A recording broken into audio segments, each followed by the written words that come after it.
welcome to another episode of Doctor's Day podcast. Beyond prescriptions and procedures lie perseverance and purpose. Let's hear from another dedicated hand behind the stethoscope. Dr. Pallavi Vasal, Clinical Director, Obs and Gynae. Joining Dr. Pallavi. Hello ma'am, welcome to the show. Hello, Hera, and thanks for having me over here. And I'm actually very happy and very enthusiastic. So let's take this forward. So ma'am, first of all, I would like to wish you a very happy Doctor's Day. Thank you. So ma'am, what inspired you to become a doctor? Was it a coincidence or you can say a calling?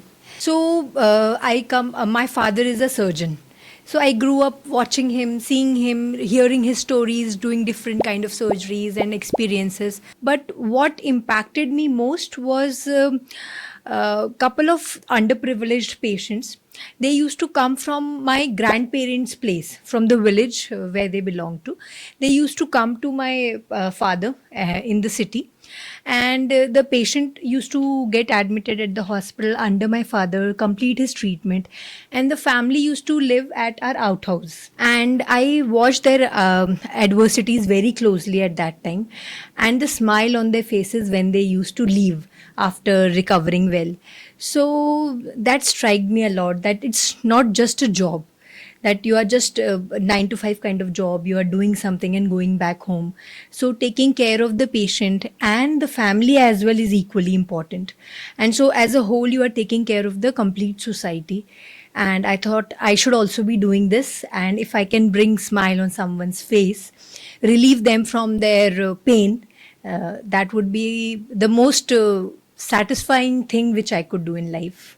So ma'am, the work-life balance is very important in today's world, whether it's medical or journalism or any other field. So ma'am, can you recall the first patient you treated and how that moment shaped you? I was in my residency years after finishing my MBBS when I joined post-graduation in Obs and Gynae. So we were very keen ki my initial posting was in labor room, and I was very keen ki when would I get to deliver a baby, I will feel that. So one fine day my seniors allowed me, go, you can take that delivery. So I was very happy. But then during that time I was happy. But when the baby, the mother was that baby was a premature baby. So that mother had previous multiple miscarriages, and this time also the delivery was very premature. She spontaneously came in labor and just delivered like that. I caught the baby. The baby was very tiny. So the baby had to be admitted in neonatal intensive care unit for quite a long time. But sadly, that baby also didn't survive. So that hit me hard, that I took the first delivery and my seniors allowed me, and that was so premature. And this female, she has been suffering with multiple miscarriages, and why is she not helped out in any manner? So I started digging into the history. I took a complete history with the help of my professors and seniors. So after 3-4 months, she conceived again. And when I saw her in the OPD, we made sure, so that was a government college. So we made sure that she's admitted with us throughout the 9th month, throughout the 9 months. We did all the necessary tests, gave her all the medicines, got them indented. Somehow we managed it. And finally, she delivered at 36 weeks. So that was something that's very close to my heart, recurrent pregnancy losses, and I'm very passionate about it. So because recurrent pregnancy loss is something, it's not only the physical trauma which a woman is undergoing, it's a huge emotional setback for the whole family. Whole family, may it be the parents, the husband, everyone. Every time a miscarriage happens, the whole family suffers. It affects the whole everyone family. Yeah, it affects everyone. So that is how I started reading and attending conferences and everything more and more into recurrent pregnancy losses. And thankfully we have been able to bring smiles and give healthy babies to the mothers. So ma'am, who has been your biggest influence or mentor in your career? To start with, my parents, as I told, my father is a surgeon, and the way my mom grew me up. So what to do, what not to do, and my husband. So it's very important to have a very supportive family. and very encouraging family, so that you can pursue your dreams, you can do what you wish to. Because at the end of the day, when you come back home, you wish to have a pleasurable kind of feeling, a very relaxing feeling, that yeah, I want to go home and there's someone waiting for me, and I would feel good if I reach home. So I would say, yeah, my father is the biggest mentor, and my mom and my husband. Okay, ma'am, that's very thoughtful. That was actually a very thoughtful and very heart-touching answer. So, ma'am, since today is Doctor's Day, I would like to ask you what Doctor's Day means to you personally. So personally, I feel it's more. I whenever the doctor's day come, I just introspect. So throughout the last year, have I justified my profession? Have I been able to do what I wish to do? And I've kept few markers for myself. So if 1 year is over, I should be able to do this. I should be able to treat what kind of diseases. I should be able to learn a new technology or a new skill which I can help the patients with. So for me, it's more of an introspection kind of thing, going back and thinking, was it a fruitful year? Have I done what I always wished to do? So, ma'am, since Obs and Gynae is a very compassionate and very you can say emotional and that sort of department in medical. So, ma'am, how do you balance compassion and clinical objectivity in your practices? So, thankfully, that has never been a challenge for me, because most of the patients which we get in the corporate hospitals at Marengo Asia, what we get is most of them are fairly educated. They know what are they dealing with. So, I always prefer to make patients or the mothers or whosoever is suffering with any other gynec issue for that sake, so I try to make them a part of the treatment journey. So what we do is we offer them different modalities of treatment, different methods of treatment which can be offered to her in her case, with all pros and cons, and help them to reach a decision. So they should feel that they are empowered, they know what is going to happen, and they know what are other options available, so that they are the ones who are taking decision. I am just the one who is offering them the scope. So, ma'am, how has perception of women's health has changed in urban and rural population in the last decade? Yeah, definitely. It has changed a lot. And thanks to the education, more and more girls are getting educated. And that is the key thing which should happen in a society. All girls should get educated. That is the most important thing. Once a girl is educated, they know what is going on with their body and when to contact a doctor. Urban, yeah, definitely. They are very much aware. Most of the girls are very much aware.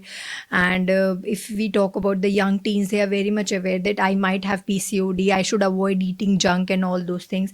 They themselves are very much aware. And regarding, you must have heard about the cervical cancer vaccines. Now more and more awareness is increasing, and thanks to the social media platform, which has helped them shaping their thought process.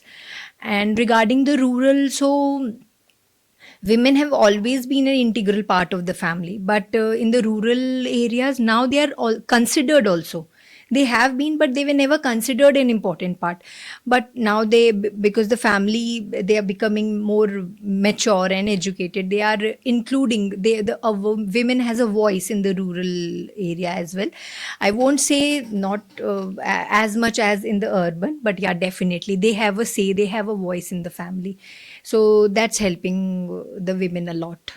We are in the digital world. The Yeah, rural are yeah, also yeah. They getting are, of course. digitalization. Yeah. So yeah, awareness is there. But on a if you compare the urban and the rural development, obviously urban is going to be higher. Yeah. So, ma'am, how do you view the India's maternal health progress, and what has been the outcome in the recent years? We have been doing pretty well.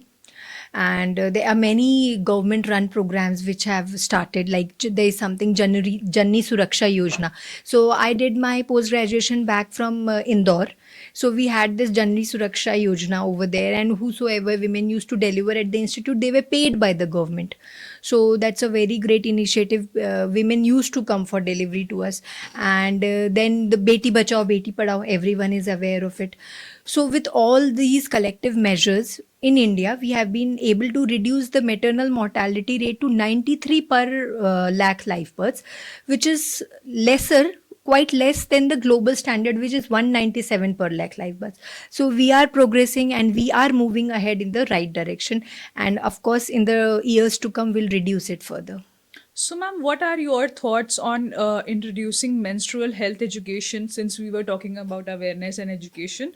So, at an early school level age. Yeah, that's pretty important because nowadays girls are getting periods as early as 10. Sometimes girls they start with the periods. So if the periods are early, so education is also has to be started early only.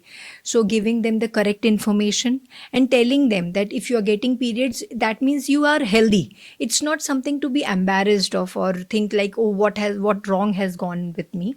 So correct education, giving them early in the life, gradually. It's not like bombarding information on them, but gradually in a manner that they take it very lightly. And I would rather say it's like for both. It's not only for the girls. Boys should also be made aware of the same thing. So, ma'am, what's one breakthrough or advancement in gynecology that excites you today? I would rather say two: robotics.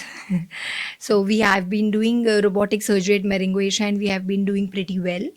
And secondly, recent advances in the recurrent pregnancy loss management. So that is something which we have a forte on, and that excites me a lot. So, ma'am, how do you unwind after a stressful day at the hospital or clinic? So after I reach home, a hug from my son. So and his tantrums and everything, and then talking to my husband if he also reaches home on time. So that's the most pleasurable thing of the day. So, ma'am, one more last question before we end. What's the story behind your stethoscope and your personal journey, the defining moments, the healing edge that shaped you as a doctor today? There have been many incidences. I would say, as I told you, I saw a couple of poor families living with us and getting treated and going home. That touched me a lot. Then, during my postgraduate days, there were a couple of patients who were really sick, but finally they went home well. And when you see a positive outcome of any of the illnesses and any of the disease, that motivates you further. Yes, you can do something, and you can do your, at least you can contribute your bit to the well-being of the society. So, thank you, ma'am. Thank you for sharing your valuable time with us.